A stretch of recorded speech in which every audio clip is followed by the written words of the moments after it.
মধ্যপ্রাচ্যের উত্তপ্ত বালুকাময়ে আবারও বাজছে যুদ্ধের দামামা।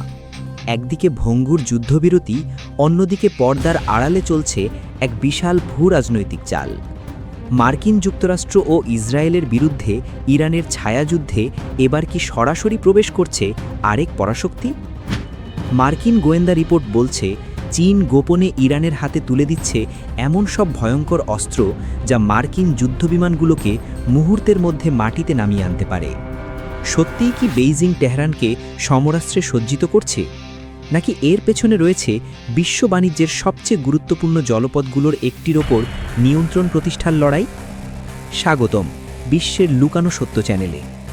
আজ আমরা উন্মোচন করব মধ্যপ্রাচ্যের এই জটিল সমীকরণে চীনের আসল ভূমিকা এবং হরমুজ প্রণালীকে ঘিরে পরাশক্তিগুলোর এক স্নায়ুযুদ্ধের অজানা ইতিহাস।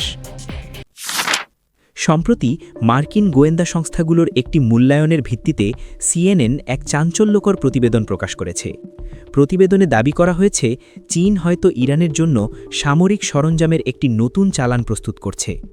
এই চালানে থাকতে পারে উন্নত আকাশ প্রতিরক্ষা ব্যবস্থা বা এয়ার ডিফেন্স সিস্টেম, যা আগামী কয়েক সপ্তাহের মধ্যেই তেহরানে পৌঁছাতে পারে। বর্তমানে এই অঞ্চলে একটি ভঙ্গুর যুদ্ধবিরতি চলছে। মার্কিন কর্মকর্তাদের উদ্বেগ, ইরান এই সুযোগটি কাজে লাগিয়ে তাদের সামরিক শক্তি পুনর্গঠন করছে। সবচেয়ে অবাক করা বিষয় হল, চালানের আসল উৎস গোপন রাখতে বেইজিং হয়তো তৃতীয় কোনো দেশের মাধ্যমে এই অস্ত্র পাঠানোর চেষ্টা করছে। তবে এই অভিযোগ দৃঢ়ভাবে প্রত্যাখ্যান করেছে বেইজিং। চীনের পররাষ্ট্র মন্ত্রণালয়ের মুখপাত্র গুয়াকুন এক সংবাদ সম্মেলনে এই প্রতিবেদনগুলোকে ভিত্তিহীন অপবাদ বলে আখ্যায়িত করেছেন। তিনি স্পষ্ট করে জানিয়েছেন, সামরিক সরঞ্জাম রপ্তানির ক্ষেত্রে চীন সর্বদা একটি সতর্ক ও দায়িত্বশীল মনোভাব বজায় রাখে এবং আন্তর্জাতিক আইন কঠোরভাবে মেনে চলে। অস্ত্র বিতর্কের মাঝেই দৃশ্যপটে আসে বিশ্বের অন্যতম গুরুত্বপূর্ণ সামুদ্রিক করিডর হরমুজ প্রণালী। মার্কিন প্রেসিডেন্ট ডোনাল্ড ট্রাম্প এই পথটি অবরোধ করার হুমকি দেওয়ার ঠিক একদিন পরই চীন এক কড়া বিবৃতি দিয়ে বাধামুক্ত নৌ চলাচলের আহ্বান জানায়। পশ্চিম এশিয়ার এই অস্থিতিশীল অঞ্চলে চীন থেকে আসে এক স্পষ্ট ও জোরালো বার্তা। চীনের প্রতিরক্ষামন্ত্রী অ্যাডমিরাল ডং জুন ঘোষণা করেন, হরমুজ প্রণালীতে চীনা বাণিজ্যিক ও যুদ্ধজাহাজগুলো কোনো বাধা ছাড়াই প্রবেশ করছে এবং বের হচ্ছে। এই মুহূর্তটিকে দৃঢ়তার এক চরম পরীক্ষা হিসেবে উল্লেখ করে তিনি ইঙ্গিত দেন যে চীন তার বাণিজ্য পথ রক্ষা করবে এবং ইরানের সাথে তাদের জ্বালানি চুক্তিগুলোকে সম্মান জানাবে। একই সাথে বাইরের শক্তিগুলোকে চীনের দ্বিপাক্ষীয় বিষয়ে হস্তক্ষেপ না করার বিষয়ে তিনি কড়া ভাষায় সতর্ক করে দেন। বিশ্লেষকরা বলছেন, এটি পশ্চিমা চাপ এবং নিষেধাজ্ঞার প্রতি বেইজিংয়ের এক সরাসরি চ্যালেঞ্জ। এর অন্তর্নিহিত অর্থ খুবই স্পষ্ট।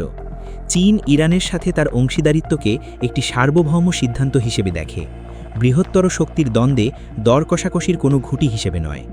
চীন একই সাথে একটি বৈশ্বিক অংশীদার ও স্থিতিশীলতাকারী হিসেবে নিজেদের প্রতিষ্ঠিত করতে চাইছে, যারা সংঘাত এড়াতে আগ্রহী হলেও নিজেদের মূল অর্থনৈতিক স্বার্থের জায়গায় এক চুলও ছাড় দিতে রাজি নয়।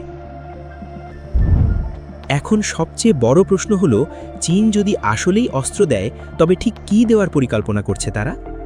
মার্কিন সূত্রগুলো বলছে, বেইজিং ম্যানপ্যাডস নামে পরিচিত কাঁধ থেকে নিক্ষেপযোগ্য অ্যান্টি এয়ার মিসাইল সিস্টেম হস্তান্তরের প্রস্তুতি নিচ্ছে। এগুলো কোনো সাধারণ অস্ত্র নয়। নিচু দিয়ে উড়ে যাওয়া মার্কিন সামরিক বিমানগুলোর জন্য এটি এক চরম অসম হুমকি তৈরি করে। মনে আছে 5 সপ্তাহের সেই যুদ্ধের কথা? খবর রয়েছে যে তেহরান এই ধরনের হাতে বহনযোগ্য হিট সিকিং বা তাপ অনুসন্ধানী ক্ষেপণাস্ত্র ব্যবহার করেই একটি মার্কিন F-15 যুদ্ধবিমান ভূপাতিত করেছিল। এমনকি সম্প্রতি ডোনাল্ড ট্রাম্পও ইঙ্গিত দিয়েছেন, গত সপ্তাহে ইরানের আকাশে গুলি করে নামানো F-5 জেটটি এই ধরনের কাঁধ থেকে ছোড়া ক্ষেপণাস্ত্রের আঘাতেই ভূপাতিত হয়েছিল। ইরান নতুন একটি আকাশ প্রতিরক্ষা ব্যবস্থা ব্যবহারের কথা স্বীকার করলেও সেটি চীনের তৈরি ছিল কিনা তা নিয়ে আজও রয়ে গেছে ধোঁয়াশা। হরমুজ প্রণালীর এই সংকীর্ণ জলপথে আজ কেবল তেলের জাহাজই চলছে না, বরং চলছে পরাশক্তিগুলোর এক বিশাল ভূরাজনৈতিক দাবার চাল। বেইজিংয়ের এই জোরালো সুর হয়তো মধ্যপ্রাচ্যের স্পর্শকাতর কূটনীতিকে আরও জটিল করে তুলবে। যুক্তরাষ্ট্র ও ইসরায়েলের বিরুদ্ধে এই ছায়াযুদ্ধে চীনের নীরব সমর্থন আগামী দিনে বিশ্ব রাজনীতিতে কী প্রভাব ফেলবে? আপনাদের কি মনে হয়, চীন কি সত্যিই ইরানকে অস্ত্র দিচ্ছে, নাকি এটি কেবলই পশ্চিমা দেশগুলোর প্রোপাগান্ডা? আপনাদের মতামত অবশ্যই কমেন্ট করে জানাবেন। বিশ্ব রাজনীতির এমন সব অজানা ও জটিল সমীকরণের গভীরে যেতে বিশ্বের লুকানো সত্য চ্যানেলটি সাবস্ক্রাইব করে বেল আইকনটি চেপে দিন। ভিডিওটি তথ্যবহুল মনে হলে লাইক ও শেয়ার করতে ভুলবেন না। দেখা হবে আগামী পর্বে নতুন কোনো সত্যের সন্ধানে। ভালো থাকবেন, সুরক্ষিত থাকবেন।